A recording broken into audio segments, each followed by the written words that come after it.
Parcours et formation pour devenir dessinateur-projeteur en bâtiment. Bonjour et bienvenue dans cette nouvelle vidéo. Alors aujourd'hui je vais vous donner mon parcours et ce qui m'a permis en fait de devenir dessinateur-projeteur en bureau d'études.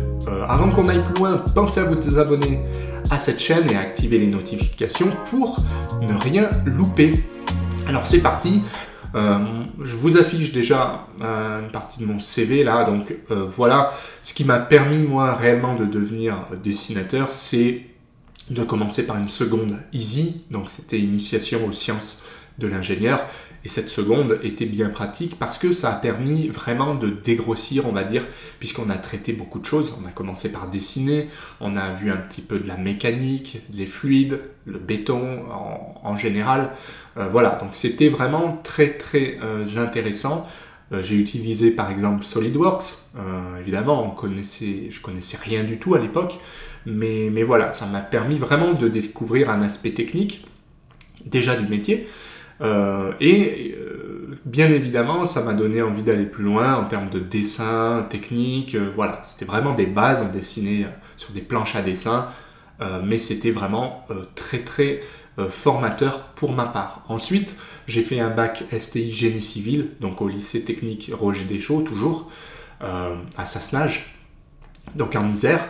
Et donc là, c'était vraiment pour moi très intéressant puisqu'on a appris à, par exemple, faire du coffrage avec des banches, etc. Voilà, on a appris à faire des éprouvettes béton, on a appris à dessiner, des ferraillages, etc. Donc très formateur une fois de plus. Moi, je savais déjà que je voulais faire un dessinateur-projeteur. Après, c'est vrai que c'est pas forcément évident puisque dès lors que vous faites un bac STI Génie Civil, derrière, vous pouvez faire beaucoup de choses. Vous pouvez faire chef de chantier, conducteur de travaux, enfin vous pouvez vous orienter histoire de faire des choses beaucoup plus précises, mais voilà, moi je savais déjà que je serais dessinateur, donc ça m'a bien aidé.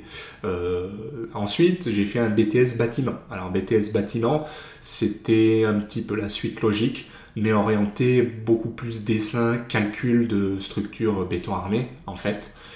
Voilà, donc très orienté quand même, génie, béton, etc. Mais ça m'a beaucoup plu aussi, puisque là on a fait un peu de tout, mais notamment des dessins, des ferraillages, donc toujours aussi un petit peu des coffrages, des choses comme ça à côté, des éprouvettes, des tests pour voir de quoi en parler, des études à la résistance des matériaux, etc. etc. Donc c'était pas que du dessin et de la théorie, il y avait aussi un peu de pratique, et ça c'est vraiment très intéressant. Donc voilà pour la petite histoire. Voilà pour ce CV qui est mon parcours évidemment, mais derrière, moi je sais que, enfin maintenant j'ai plus de 15 ans de bureau d'études derrière moi, donc je sais aussi que j'ai rencontré des gens qui avaient un simple BEP et qui derrière ont pu faire facilement dessinateur puisqu'il y a beaucoup de demandes. Il y a aussi des bacs pro qui rejoignaient facilement un BTS, facilement avec du travail évidemment, c'est comme tout. Mais voilà, pour vous dire que si vous êtes motivé, rien ne peut vous empêcher de faire une formation AutoCAD, Revit, pour devenir tout simplement dessinateur-projeteur. Ensuite, effectivement, si vous êtes plus à l'aise dans, je sais pas, les VRD, les fluides, l'électricité, voilà, par exemple, sachez que dessinateur, projeteur, vous pouvez tout faire. Autant vous pouvez dessiner des cages d'ascenseur, donc voilà, tout ce qui est ascensoriste, vous pouvez faire de la plomberie, de l'électricité, donc des fluides, vous pouvez faire des VRD. Vous pouvez faire dessinateur en béton armé, en métal, en bois, voilà, pour vous donner un ordre d'idée, il y a beaucoup de choses comme ça. Je sais qu'il y en a pas mal qui me disent, oui bref, dessinateur, t'es architecte. Non, en gros, architecte, il faut connaître tous les corps de métier, et voilà, que ce soit l'isolation, la VMC, les ascenseurs, la totale, les fluides, tout.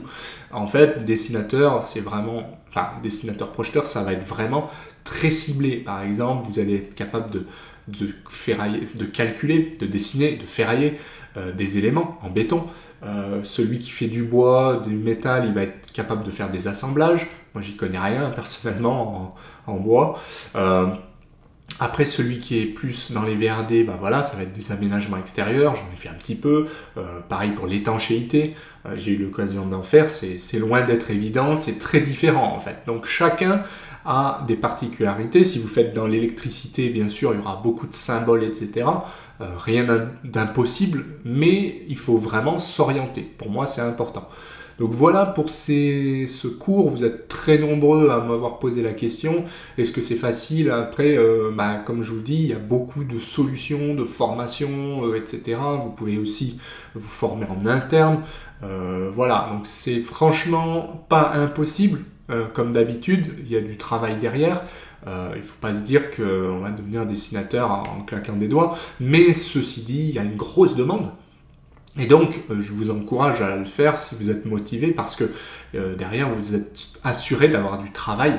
Et aussi, je trouve que le métier de dessinateur est passionnant pour ma part parce que c'est pas seulement tirer des traits, il y a toute une logique derrière chaque trait. Pour ma part, quand je fais un plan, vous savez que vous l'imaginez en 3D, il y a beaucoup d'outils, il y a pas mal de logiciels, c'est très varié et ça se développe beaucoup avec le BIM, etc. Donc il y a vraiment un aspect très sympathique dans ce métier et une évolution certaine. Voilà, donc moi c'est ce qui me plaisait. Une fois de plus, c'est pas forcément évident. Parce qu'il n'y a pas beaucoup de publicité derrière ça, effectivement, c'est pas forcément que dessinateur projeteur, on peut tout faire, on peut se diriger vers ce qu'on veut, on peut évoluer, voilà. Je sais par exemple que vous pouvez évoluer de dessinateur projeteur vers ingénieur en interne, donc ça peut être très très intéressant, ça arrive, et donc ça c'est un gros avantage, c'est que quand vous êtes dessinateur, vous travaillez avec tous les autres corps d'état, puisque vous voyez passer d'autres plans.